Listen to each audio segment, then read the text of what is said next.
Daddy bank manager కదా, recent గానీ ఇక్కడ బ్రాంచ్ కి ట్రాన్స్ఫర్ అయ్యింది. దాంతో ఫ్యామిలీ అంతా మళ్ళీ సిటీకి షిఫ్ట్ అయ్యాం.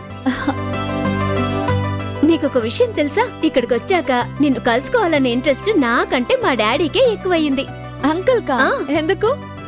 ఎందుకేంటే మర్చిపోయావా, కాలేజ్ డేస్ నుండి నీ కవితలకి ఆయన పెద్ద ఫ్యాన్ కదా. నువ్వు సినిమాలో పాటలు రాస్తున్నావని ఫస్ట్ నాకు చెప్పింది మా డాడీనే.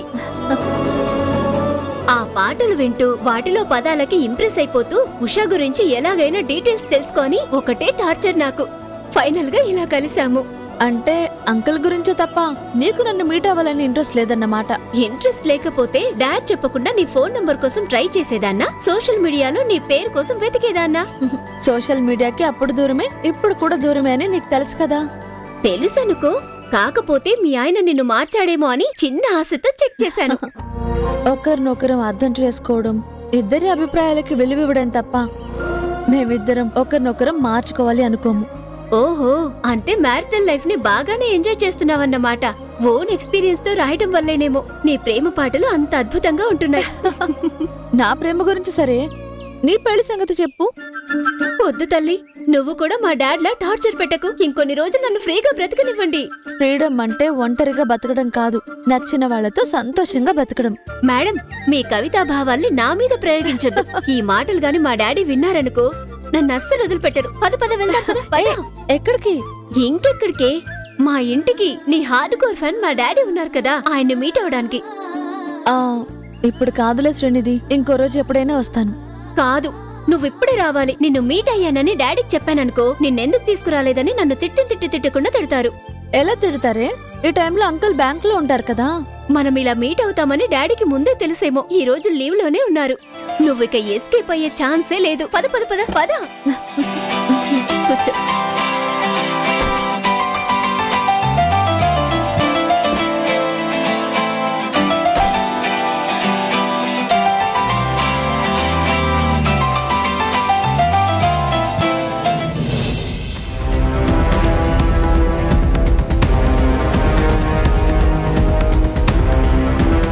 డాక్టర్ చెప్పండి. శ్రీవాణి గారి దగ్గర స్టేట్మెంట్ తీసుకోవాలి. ఆవిడ ఎప్పుడు స్పృహలోకి వస్తుందో చెప్పగలరా? లేదు సార్, తలకి సివియర్ గాయం అవడం వల్ల స్పెసిఫిక్ గా ఏం చెప్పలేకపోతున్నాం. అప్పుడప్పుడు స్పృహలోకి వచ్చి వెంటనే అన్కాన్షియస్ అయిపోతున్నారు.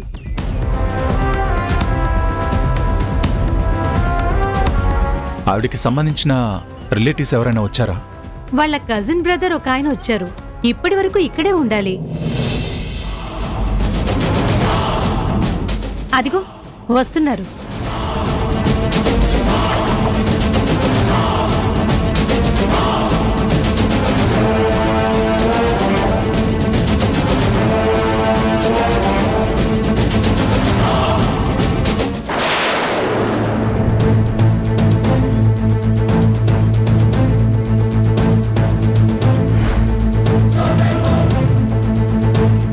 నువ్వా? నువ్వింకా సంజయ్ ఆఫీస్లోనే వర్క్ చేస్తున్నావా? Yes sir. సంజయ్ కన్నా నీకు మేఘన చాలా బాగా పరిచయం అనుకుంటా. తను నేను కాలేజ్ ఫ్రెండ్స్ సార్. తన రిఫరెన్స్తోనే నాకు జాబ్ వచ్చింది. డాక్టర్ శ్రీవాణి మీకు కజిన్ సిస్టరా? అవును సార్. శ్రీవాణి గారి పేరెంట్స్, మిగిలిన ఫ్యామిలీ మెంబర్స్? మా సిస్టర్ ఇంట్లో వాళ్ళకి ఇష్టం లేకుండా లవ్ మ్యారేజ్ చేసుకుంది సార్. అప్పటి నుండి పేరెంట్స్ తనతో మాట్లాడడం లేదు సార్. మరి తన హస్బెండ్ ఏమయ్యారు? వైఫ్ అండ్ హస్బెండ్ మధ్య మిస్అండర్స్టాండింగ్ వచ్చి ఇద్దరూ విడిపోయారు. ఆయన వేరే కంట్రీలో జాబ్ వస్తే వెళ్ళిపోయారు. ప్రస్తుతం మా అక్కకి నేను తప్ప నా అనేవాళ్ళు ఎవరూ లేరు. ఈ యాక్సిడెంట్ ఎలా జరిగింది? ఎవరు చేశారని మీకేమైనా డీటెయిల్స్ తెలుసా? తెలీదు సార్. హాస్పిటల్ నుంచి కాల్ వస్తే డైరెక్ట్గా వచ్చాను. మీకు ఎవరి మీదైనా అనుమానం ఉందా? అంటే మీ సిస్టర్కి శత్రువులు ఎవరైనా ఉన్నారా? లేదు సార్, తను అందరితో చాలా ఫ్రెండ్లీగా ఉంటుంది. మీ ఫ్యామిలీ డాక్టర్ గురించి మీకు కూడా తెలిసే ఉంటుంది కదా. మాకు తెలియడం వేరు, ఫ్యామిలీ మెంబర్గా నువ్వు చెప్పడం వేరు. శ్రీనివాస్ సార్, యాక్సిడెంట్ జరిగిన చోట సీసీ కెమెరాలు ఏమైనా ఉన్నాయేమో చెక్ చేయండి. ఆ వెహికల్ మూవ్మెంట్ తెలుసుకోండి. ఈ ఇన్సిడెంట్కి సంబంధించిన ప్రతి చిన్న డీటెయిల్ నాకు కావాలి. Okay sir.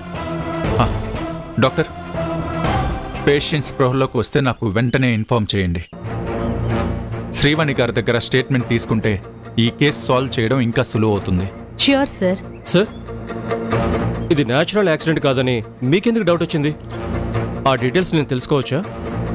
న్యాచురల్గా జరిగిన యాక్సిడెంట్ అయితే వెహికల్లో ఉన్నవాడు ఆగేవాడు, కనీసం ఆవిడ్ని హాస్పిటల్లో అడ్మిట్ చేసేవాడు. అవేమీ జరగలేదు కాబట్టే హిట్ అండ్ రన్గా కేసు ఫైల్ చేశాం. సరైన ఆధారాలు దొరికే వరకు నేను కూడా ఏ డీటెయిల్స్ చెప్పలేను. కానీ ఈ యాక్సిడెంట్ చేసింది ఎవరో ఖచ్చితంగా కనిపెడతాను. వాళ్ళు ఎవరైనా సరే వదిలేదే లేదు. మీ దగ్గర ఏదైనా ఇన్ఫర్మేషన్ ఉన్నా, ఎవరి మీదైనా అనుమానం వచ్చినా వెంటనే ఇన్ఫార్మ్ చేయండి. Sure sir. వస్తాను డాక్టర్. ఓకే అండి. పద.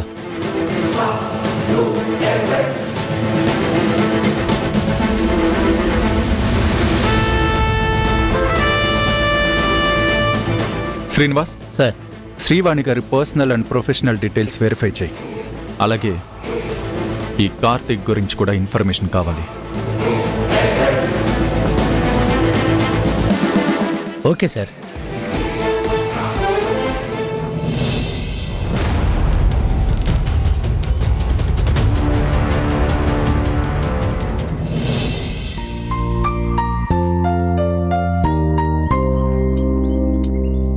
నానా, నీకోసం ఒక స్పెషల్ గెస్ట్ ని తీసుకొచ్చాను. స్పెషల్ గెస్ట్ ఎవరమ్మా? ఉషా.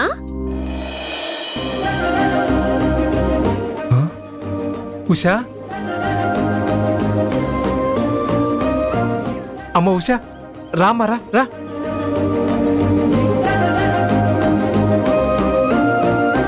బాగున్నారా అంకుల్? బాగున్నాను. ఎన్నాళ్ళైందమ్మా నిన్ను చూసి. నువ్వు రాసిన కవితలు, పాటలు నాకు స్ట్రెస్ బస్టర్స్ అమ్మా. బ్యాంకు పనుల్లో స్ట్రెస్ ఎక్కువైనప్పుడల్లా అవి వింటూ రిలాక్స్ అవుతుంటానమ్మా.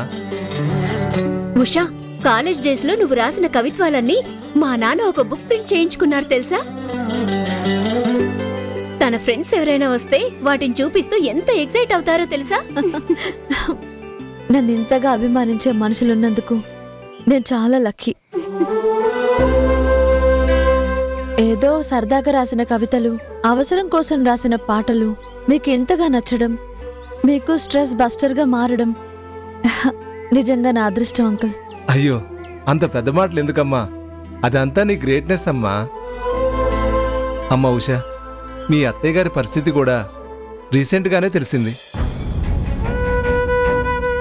మీ పెద్ద బావగారు కంపెనీని, ఆస్తిని తను సొంతం చేసుకుని. నాన్నా, ఇప్పుడు ఆ విషయాలు ఎందుకు? మీ ఇన్లాస్ ఇప్పుడు ఏం చేస్తున్నారమ్మా? అత్తయ్య మావయ్య ఇద్దరు కలిసి ఓన్గా బిజినెస్ చేయాలనుకుంటున్నారు. ఓ.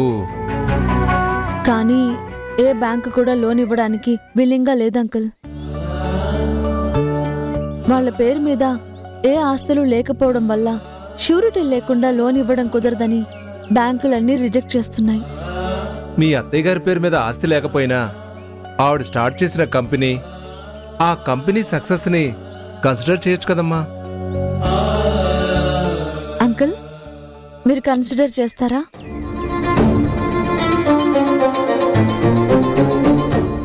Please uncle.